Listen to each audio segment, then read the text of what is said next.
Venga, a ver, arratsaldeon guztioi. Bai, arratsaldeon, arratsaldeko 6ak pasauta dira ja, eta uste dut dana egon behar garenok bagaude, hasi que hasiera emango dutzugu gaurko osoko bilkurari. Lehenengo puntuagaz, egoki bada, 2025ko ekainaren 26an egindako ohiko osoko bilkuraren akta onartzea.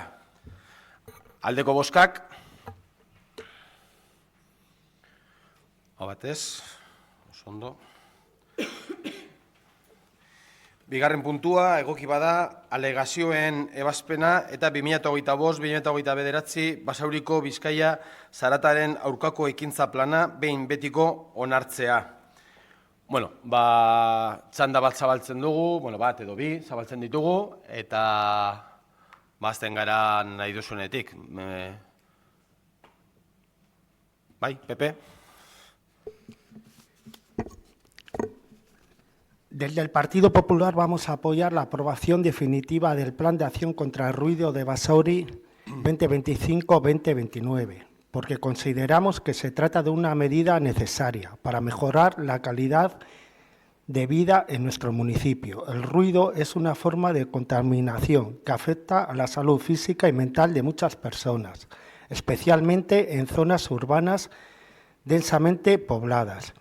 Este plan recoge actuaciones concretas para reducir los niveles de ruido con criterios técnicos. Además, ha sido sometida a un proceso de alegaciones que ha permitido incorporar mejoras y tener en cuenta la opinión de los vecinos. Creemos que es un paso en la dirección correcta para hacer de Basauri un entorno más saludable, más tranquilo y más habitable para todos. Nuestro voto va a ser que sí. Ondo, elkarrekin Podemos. Este ayuntamiento realiza planes, en este caso el de ruido, por obligación legal y se limita a los mínimos exigibles. Y esto queda evidenciado en este plan como en ningún otro. El anterior ha tenido un cumplimiento bajo y lo deseable habría sido que este fuese más ambicioso, pero nos encontramos con un plan en el que Adif, por ejemplo, que es uno de los organismos responsables de poner medidas para resolver la situación que en el plan se llama de zonas de protección acústica especial, y cito texto del plan, tal como viene. Tras el proceso participativo ciudadano y tras completar también los sucesivos mapas de zonas afectadas por los distintos criterios antes descritos, se llegó al siguiente consenso, el cual se encuentra avalado por el equipo técnico redactor de dicho plan. Priorizan las 3 zonas en las que se incumplen los objetivos de calidad acústica según el mapa de ruidos municipal, que tienen como foco principal el ruido ferroviario y que están ubicados entre el inicio de la calle Cariaga-Goicoa y la Plaza San Fausto. Y que, tratándose en las 3 zonas de la misma fuente de ruido, que es el ferrocarril, y teniendo el mismo agente enfrente, Adif, resultaría contraproducente para el resultado final priorizar una o dos sobre otra u otras, por lo que se consensuó a pedir una solución conjunta para las 3. El resultado es lo que está viviendo la población afectada, que lleva esperando años a que se coloquen unas mamparas que no llegan nunca. Y se vuelve a presentar otro plan cuyo principal contenido es que Adif no ha hecho lo que tenía que hacer y que el Ayuntamiento marca como compromiso el seguir siendo interlocutor. Y mientras se siguen poniendo en marcha actuaciones que incrementan el ruido derivado del ferrocarril. Lo mismo ocurre con otros organismos, ya que el Ayuntamiento lo único que plasma en el plan es que se seguirá de interlocutor. Este Ayuntamiento, en su obligación de velar por los intereses de la ciudadanía, no debería quedarse en un papel de facilitador de diálogo, porque con esto no se está resolviendo nada. Debería dar un paso más e iniciar reclamaciones a Adif, a Diputación o a los organismos que hagan falta para que ejecuten medidas correctoras del ruido.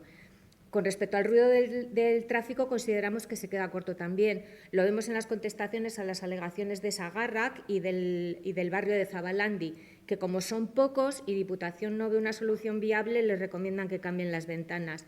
Se echa en falta la correlación con el PEMUS de mayor fomento de uso de la bicicleta y el establecimiento de un bus urbano que haga atractiva a la gente la alternativa de dejar el coche en casa. En definitiva, parten de un plan anterior que apenas resuelve y con la idea establecida de que es todo ajeno a nuestras posibilidades y no se plasman soluciones sino conversaciones y reuniones con otras entidades. Por todo lo dicho, consideramos que este plan no va a reducir mucho la calidad acústica de nuestro pueblo. Bai, EH Bildu. Bai, bueno, hasteko nik ez dut hain eskorra izan nahi. Espero dut plan honen ondorioz, edo gutxienez plan honetan aurreikusten diren eskuartze batzuekin zarataren ondorioen murrizketa lortzea, ez? Gutxienez hori da plan honen asmoa, helburua eta gurea be, ez? Orduan, ez dut eskortasun puntu horrekin hasi nahi. Hori bai, plan honen inguruan alegazioekin hasi baino lehen, guk balorazio batzuk egin nahi genituen, eta gehien bat hasita, zeren aurrelako plan bat egiterako orduan, aurreko planaren betetze mailaren hausnarketa egin behar da. Eta guretzat plan horren betetze maila nahiko ahula izan zela iruditzen zaigu. Zeren ez ziren aurreikusten oso eskuhartze fisikoak eta gehien bat garatu egin diren eskuhartzeak izan dira administratiboak eta kudeaketako neurriak, ez? Eta zentzu horretan tasusko eskuhartzerik zen garatu.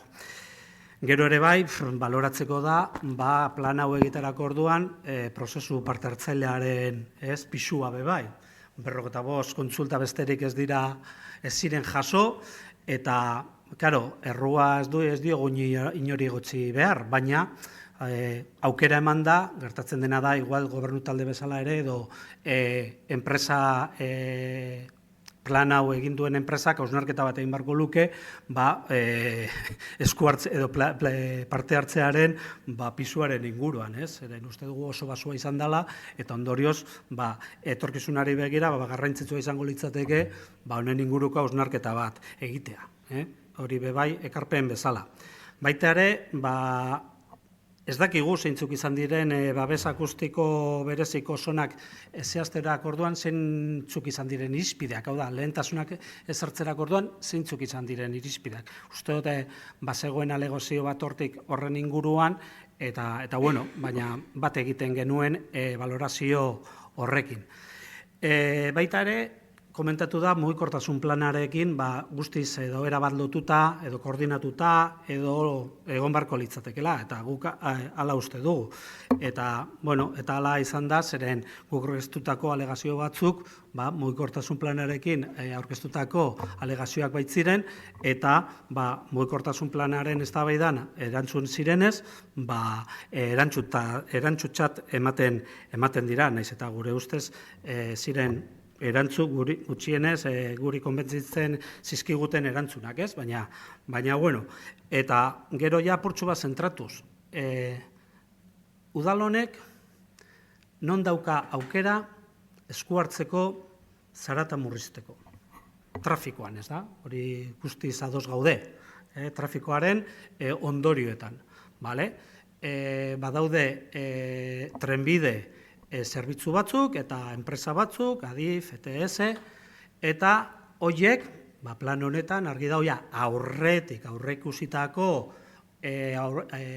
asmoak, egitasmoak, txertatu egiten dira. Renfeko geltoki berria eta L5, metroaren L5. Hor sartzen ditugu eta primeran, eta behonde jola, gu guztiz ados gaude, eta gainera txalotu egiten dugu aukera hori. Baina, karo, badaude hor kolokan dauzen beste aspektu batzuk, geltoki berrian, zuek eta udalak edo udala moduan eskatu duzue, adifek proposatzen duen pantaila akustiko horietaz gain, beste batzuk aurrekaldean aurkeztea. Badago, adifen, zarata murrizteko estatuko, adifek garatzen dituen, los planes del norte eta hori guztia. Baina gaude alalbur erderaz esaten den bezala, adifek zer nolako presa deukon, edo zer nolako lehentasunak dituen, eta horren arabera. Argi dago, guk esaten dugu, udal moduan presionatu egin behar dela. Badakigu zaila dela, eta badakigu administrazio bakoitzak, bere ritmoak, bere lehentasunak, politikoak baita, horrelako erabakiak hartzerako orduan. Eta guri, udal moduan dagokiguna da, presionatzea. Marianek aipatu egin du, ez? Eta gure ustez, hor sakondu egin behar da, eta hor sakatu egin behar da, dudabarik. Eta hor alboan izango gaituzue, hori zalantzarik ez izan, bai ETS eta bai adifen aurrean. Eta argi dago, zaila da, baina ezin dugu etzi, eta hor presionatzen jarraitu behar dugu. Gero, bai da industria guneak daude, eta horre Eusko Jaurlaritzaren eskumenak dira, eta hor ere, inguru inpaktuen baldintzak betetzen diren ala ez, hor neurtu egin behar dira, eta horrela arabera Eusko Jaurlaritzari dagoki. Argi dago guk ere, salatu egin dezakegu, horrelako egoerak ematen baldin badira. Horrere, lehen Marianek aipatu duen bezuen, interlokuzio paper hori dagokigu, baina interlokuzioaz gain presioa ere herri bezala bultzatu edo sustatu egin barko genuke. Eta guk argi geneukan, non daukagu aukera esku hartzeko, hau da, neurriak ezartzeko, trafikoan, eta hori erabatekoa da, eta zuek aipatzen duzuen eta proposatzen duzuen neurri bakarra zehatza, Lehendakari Agirreko zera hori, garapen hori proposatzen duzue, plan hau baino lehen eta mugikortasun planaren eztabaidaren aurretik zetorren egitasmo badala, ez da berria, eta baita ere, Kareagako kalean trafikoaren zarateren ondorioak murriztua, baina inolako zehaztasunik gabe. Horiek dira, zuek proposatzen dituzunak. Baina guk uste dugu hor ambizio falta dagoela. Uste dugu neurri gehiago ezar daitezkela. Eta hortik, bide horretatik joan dira, EH Bilduk egin dituen proposamenak. Lehena, adibidez, Cervantes Larrazabal saihesbidea garatzea. Guk badakigu, 29 hau ezinezkoa dela garatzea, eta mugikortasun planaren eztabaidan hala esan genuen. Oso zaila dela, teknikoki zaila da, baina urratsak eman ditzakegu, ez? Urratsak eman ditzakegu. Aitzake izan daiteke, ez dakigula nola geratuko den hori. Bueno, hori ere, zalantzan jarri dezakegu, zergatik, CPS-en plan berezia gutxi gora bera, badakigu zer dagoen hor gainean, eta badakigu urbanistikoki zein izan daiteken garapena, ez bakarrik etxe bizitza edo ezarpen sozioekonomikoei dagokienez, baizik eta azpiegitura edo bide azpiegiturei dagokienez ere, hor badago zehaztapen maila altu bat, errotondak eta guzti. Zeren nala ikusi ditugu bebai. Orduan, gure ustez horrere, lanketa bat egin dezakegu zeren analogia bat erabiliz. Hala izango ez balitz, adibidez, ETS-ek merkantzien herritik ateratzeko edo gutxienez merkantzien ondorioak, zarataren ondorioak murrizteko, Fulcrunek egineko azterketa bat aurkeztu zuen. Eta hor, erabat baldintzatzen zuen, edo baldintzatu edo gutxienez eragina zuen CPS-en eremu horretan. Inkluso bi alternatiba zeuden, lurzoru azpitik etxe bizitza edo CPS-eko eremutik, edo inkluso errepide azpitik. Orduan, azterketak egiteko aukera badago, eta hori 2029 arte, uste dut, urratsak emateko aukerak baditugula. Orduan, guk badakigu ez dela egingo 29 dituen zailtasun teknikoak, baina ez gaitezen lanketa bat egiten. Zeren ez da EH Bilduk duen burutazio bat, zen teknikariek mugikortasun planaren eztabaidan argi eta garbi izan zuten, beharrezkoa dela. Zeren trafikoa erdigunetik atera nahi baldin badugu, modu batean neurriuk hartu badira. Eta hori izango litzateke neurri potente bat. Eta hala da, eta guk esaten duguna, ez gaitezen hori lantzen. Beste bat, eta onartu egin duzue, eta eskertzen dugu, ez? Norabide bakarreko, Lehendakari Agirren egiteko asmoa duzuena, herriko beste gune batzuetan edo eremu batzuetara zabaltzea. Karo, onartzen duzue, baina ez dago inolako konkreziorik. Gutxienez jasotzen duzue, baina ez dagoenala konkreziorik. Orduan ez como si papel mojau, esan nahi dut, guri gustatuko litzaiguke, gutxienez, baten bat aukeratzea eta zehaztea. Baina, eskertzen da onarpena, baina ikusten duguna da, zehaztapen gutxi dagoela. Gero, Marianek ere aipatu du, hiriko udal autobus zerbitzua martxan jartzea. bale, hau erantzun zen eguten mugikortasun plan, badago aspaldi eginiko azterketa bat, horretan esen bere beharra ikusten, baina guk uste dugu aztertzeko aukera berriak badauzela. Zergatik, eta ez dugu esaten mugikortasunari dagokionez bakarrik, zeren guk barneko mugimenduak kotxez egin beharrean, barneko edo bus urbano baten bidez egiten badugu, guk ibilgailu pribatuen erabilera murriztuko genuke. Eta hori bide bada, trafikoaren zarata murrizteko. Hori ere ez duzue onartu. Eta gero baita ere, honekin lotuta, disuasio aparkalekuak. Guk trafikoak erdigunera sartu nahiz baditugu, kanporatu egin behar ditugu. Kanporatu egin behar ditugu. Nora? Periferiara, eta Basauri ez da Manhattan, Basauri dinot eremu aldetik ez da inaundia. Eta badekogu, bebai, ibiltzeko eta ibilbideak zehazten dituen, eta inkluso zenbat denbora behar den leku batetik mugitzeko, eta ez dugu uste denbora askorik beharko litzatekela, periferian usten baditugu edo jartzen baldin baditugu aparkaleku disuasori horiek, ibilgalu horiek erdigunetik ateratzeko. Eta gainera, bere momentua mugikortasun planan erabili zen erantzuna hau ukatzeko izan zen, hau zen udaleko eskumena. Eta, hori ja nire zalantzak edo gure jarrera adirazi genuen. Eta bukatzeko, autobusaren, aneskaren edo lanzaderaren elektrifikazioaren zera hori, ulertzen dugu erantzuna, argi dago Bizkaibusek, ea behingoz beste administrazio batekin elkarlana dekoguna eta Euskalo Bizkaibusek noiz zehaztuko dituen bere emakidak eta emakida bakoitzak eman behar dituen zerbitzuak eta lineak, ez dakigu urteak eman ditzakete hori zehazteko.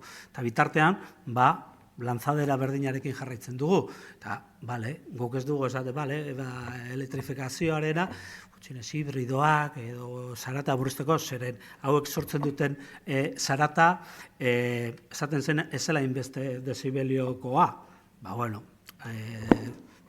Hori, bebai, zalantzan edo gutxienez egunero ikusten dena eta autobus horien ganora edo egora ikusita zalantzagarria da, ez? Hori gehien bat guk ikusten duguna da ambizio gutxi zentzu horretan, ulertu dezakegu zuek eskuak eslotzeko 2029 begira ez dituzula egitasmo oso handiak jarri nahi, baina zoritzarrez aurretik dauzen egitasmo batzuk txertatzen dituzue, alde gaudela, baina horretaz aparte trafikoari dagokionez eta guk implikazio eta gaitasuna eta ahalmena dekogunean esku hartzea eta neurriak ezartzeko, horrez dugu indar askorik ikusten, eta horrezegatik ambizio faltarena, eta gu abstenitu egingo gara. Ondo, Alderdi Sozialistak. Eskerrik asko, alkate jauna. Voy a intentar con esta intervención defender lo que es la aprobación definitiva de este plan de acción contra el ruido e intentar también dar respuesta a algunas cuestiones que ya habéis planteado desde H. Bildu y Podemos Basauri. Desde el área de sostenibilidad y en particular desde el Departamento de Medio Ambiente queremos expresar nuestro más sincero agradecimiento tanto a asociaciones como colectivos, como partidos políticos, equipos técnicos y también las personas que a título personal han participado activamente en la elaboración de este Plan de Acción contra el Ruido 2025-2029. Gracias a ese compromiso y esa implicación se ha logrado que este documento refleje las necesidades y aspiraciones que la ciudadanía de Basauri en materia de gestión de residuos de ruido va a tener en los próximos 5 años.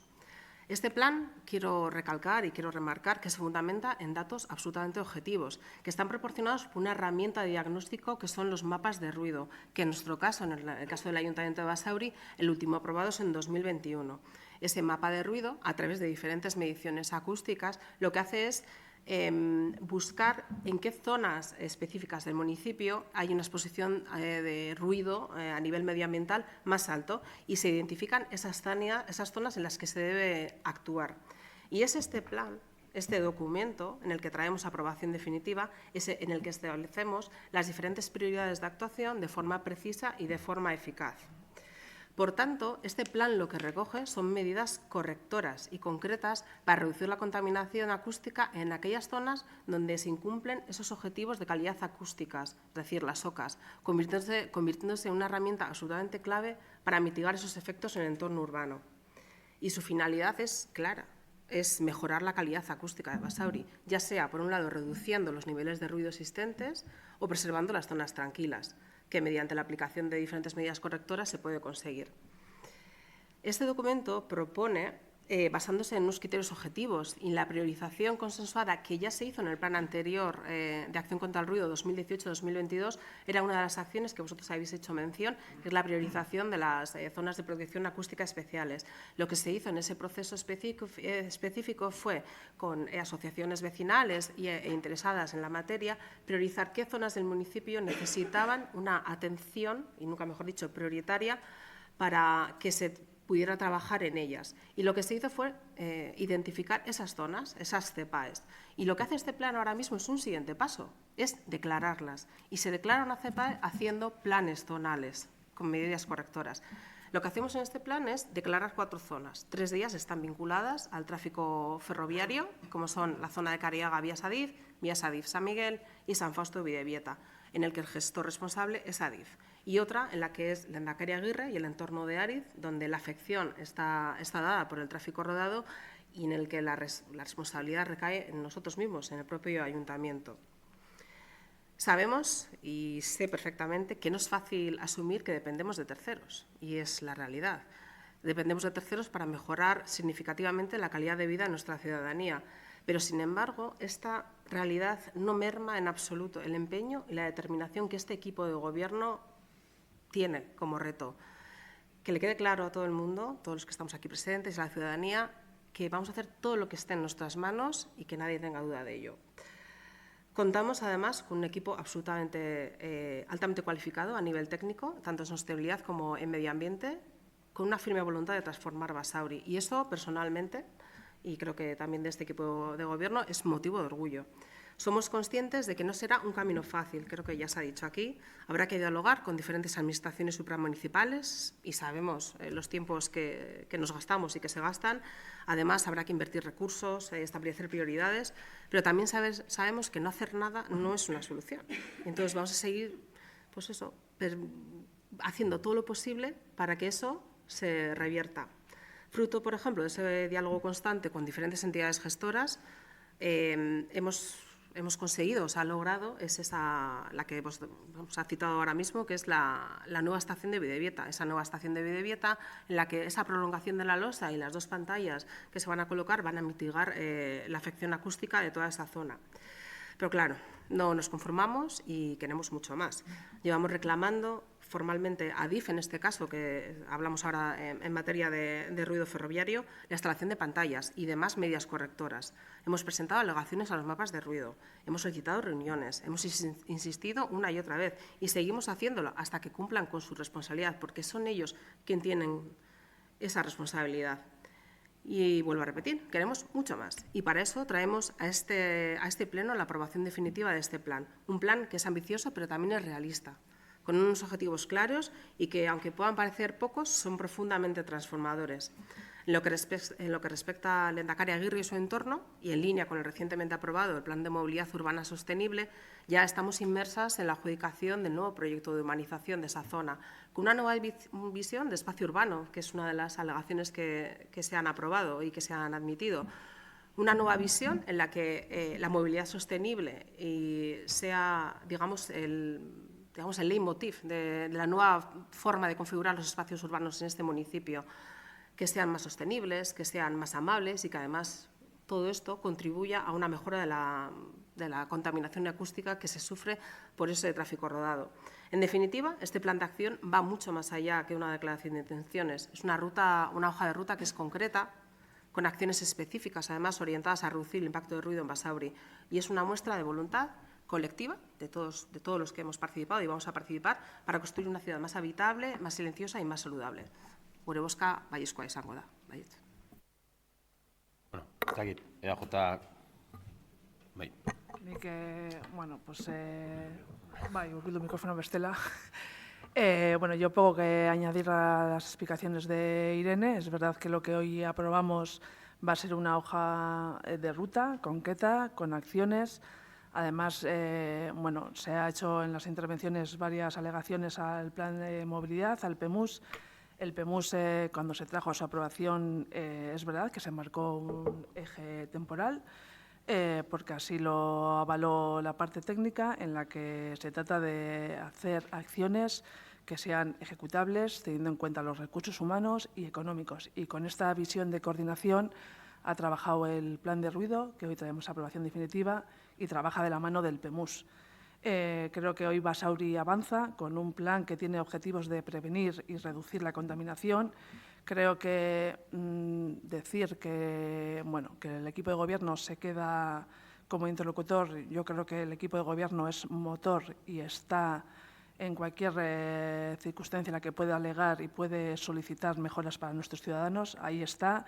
No solo es pedir y mandar cartas, creo que es un motor. En resumen, que, bueno, pues que hoy avanzamos con un trabajo que creo que es de coordinación no solo municipal, sino también de interlocución con otros agentes, en el que Basauri quiere ser motor en este cambio, y, bueno, gure bozka alde izango da. Ez badakogu besterik, bozkatzera pasatzen dugu. Bai, aldeko bozkak. Abstentzioak. Eta kontrakorik ez daude. Oso ondo.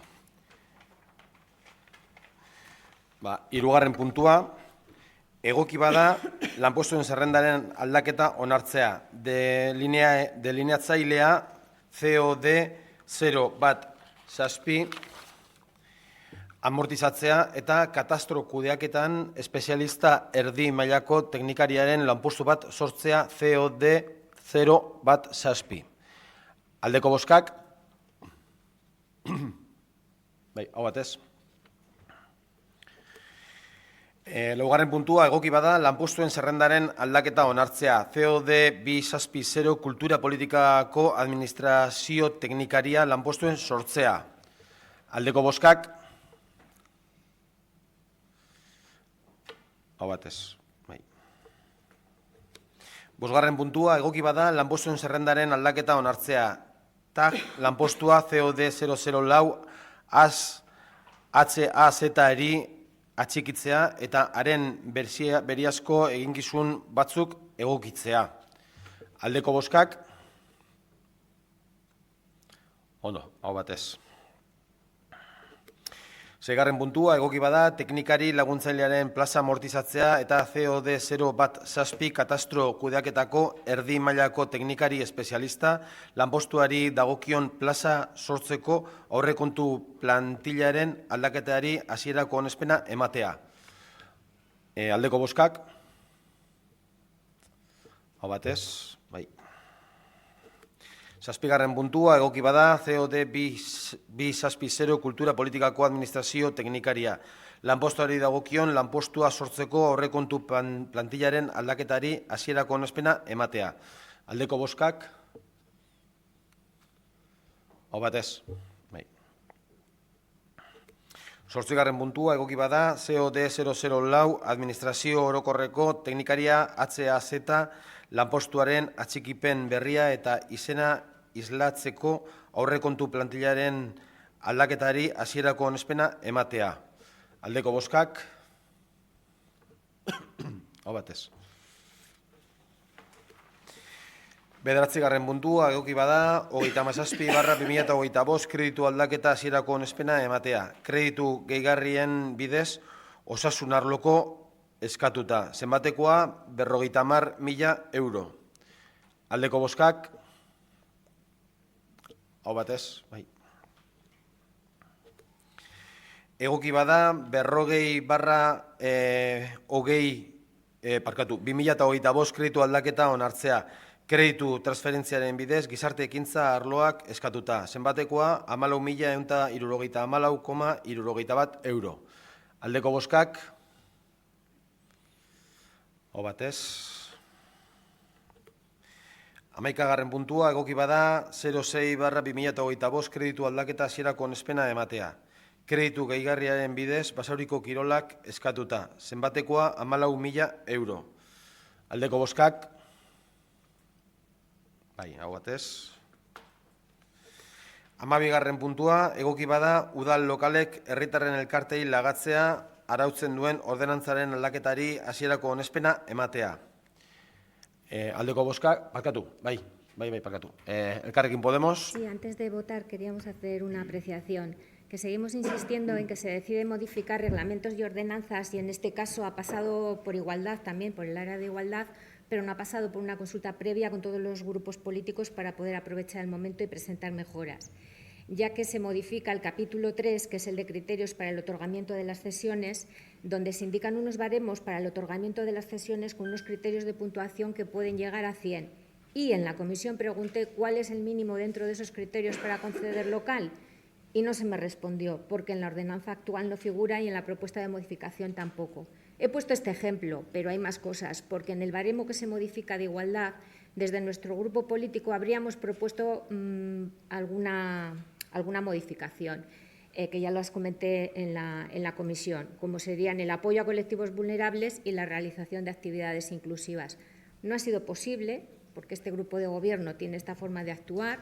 ¿Estamos a favor de las modificaciones presentadas? Sí. Lo que no estamos a favor es de la forma en que se hacen las cosas, ya que estamos para aportar mejoras, todos los grupos, no solo el equipo de gobierno.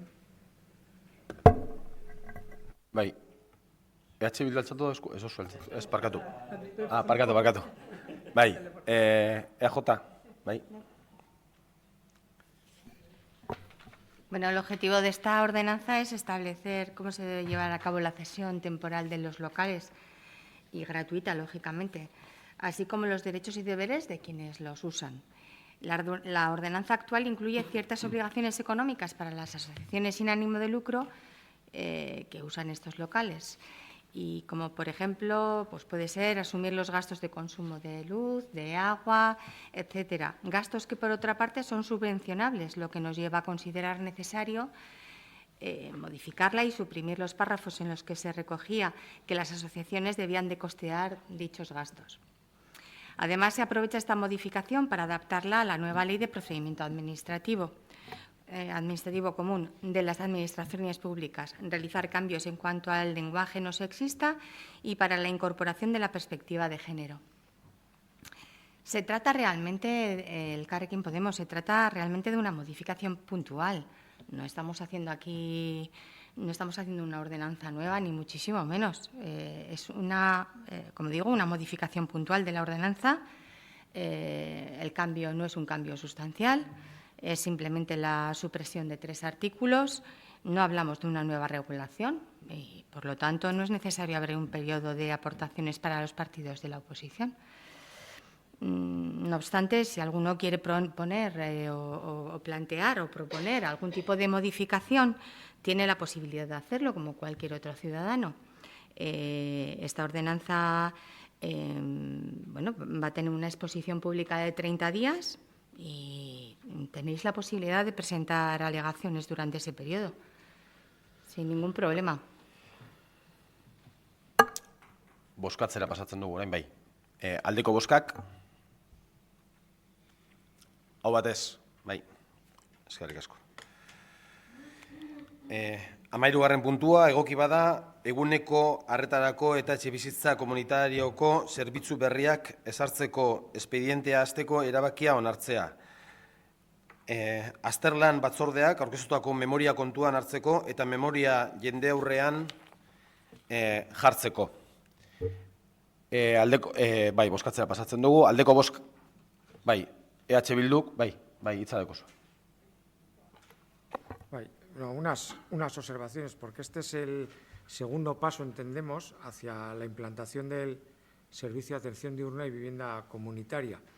El primero fue la aprobación del reglamento y ahora entendemos que por un requisito de procedimiento pues hay que iniciar el expediente con la toma en consideración de la memoria. Claro, en su momento, cuando debatimos el reglamento, ya hablábamos de que también, hilado a eso, con la modificación de crédito de Hacienda, se hablaba de la gestión indirecta del servicio. Al leer la memoria, más allá de la opinión que nos merezca la misma, sí creemos que ofrece una información muy detallada de qué puestos de trabajo hay que cubrir, las posibilidades del sistema de gestión, se estima en cuantías desglosadas la opción de gestionarse directa, indirectamente o incluso dentro de lo que sería la estructura de Echemaitía, y entonces, pues lo mismo que dijimos en la comisión, sí nos gustaría decirlo, que ya nos hubiera gustado disponer de esta memoria cuando hicimos aquel debate anterior del reglamento. Volvemos a reiterar, más allá de la opinión que nos merezca la memoria. Y también nos preocupa, y también lo queremos decir, que el grueso de la exposición pública sea en agosto, pues sí nos preocupa el hecho de que no facilita por las fechas que pueda haber una participación amplia, parece ser. Pero bueno, sí nos gustaría hacer estas observaciones. Bai, besterik, EJ, bai. Bueno, efectivamente este es el inicio del expediente y como su nombre indica, inicio debería de ser el primer paso. La historia es que, bueno, o la realidad es que nosotros empezamos a regular los servicios con los reglamentos, que en su momento hubo un debate, varios debates, porque fue aprobación inicial y definitiva, después de haber tenido 30 días de exposición pública, y todo eso se trabajó tanto en las dos comisiones a las cuales afectaba esto, como en los dos plenos que afectaba esto. A mi entender, y sin tener mucho conocimiento de cuáles son los procedimientos administrativos que rigen esto, la implantación de estos recursos, entiendo que iniciación del expediente, pues lógicamente tiene que estar, yo creo que por delante. Más allá de esto, empezamos haciendo los reglamentos porque técnicamente en el departamento así se estimaba, pero luego tuvimos una corrección por parte de Secretaría y bueno, nos dijo que efectivamente teníamos que llevar adelante este paso, ¿no? O sea, que teníamos que dar este paso, crear una comisión donde se pudieran evaluar los diferentes aspectos relacionados con la creación de estos dos nuevos recursos. Eso también se nos comentó que podíamos trabajarlo de forma paralela a cualquier otro paso que quisiéramos dar en torno a estos recursos que vamos a hacer o que vamos a abrir. Eso por un lado. Por el otro, lógicamente lo del debate del reglamento creo que se responde con lo que acabo de explicar. Cuando nosotros trajimos a debate el tema de los reglamentos, no éramos conocedores en el departamento. Interpreto que por desconocimiento puro y duro, no por un mal hacer ni muchísimo menos, interpreto que por un desconocimiento puro y duro y lógicamente pues no pudimos presentarlo antes por lo que acabo de exponer. Y con respecto a lo de la exposición pública que has puesto encima de la mesa, pues mira, esto hoy es el pleno. Probablemente entre mañana, mañana, el viernes, el lunes ya habrá un dictamen y luego pues lo mandaremos efectivamente al boletín. El boletín generalmente, igual en agosto es más, porque la gente también está de vacaciones, tarda alrededor de 8 días, entre 8 y 10 días. Entonces, es posible, si nos hacen caso así a la primera, es posible que en parte del mes de agosto esté publicado, pero lógicamente en septiembre también va a haber posibilidades de que la gente lo pueda ver. No obstante, no todo el mundo coge vacaciones en agosto, interpreto yo. Habrá gente que coja vacaciones en julio, gente que coja vacaciones en septiembre y otros en agosto. Pero bueno, más allá de eso, probablemente conviva la exposición pública en los 2 meses que tenemos por delante ahora. ¿Vale? A ber, bozkatzera pasatzen dugu orduan. Aldeko bozkak, hau batez, bai.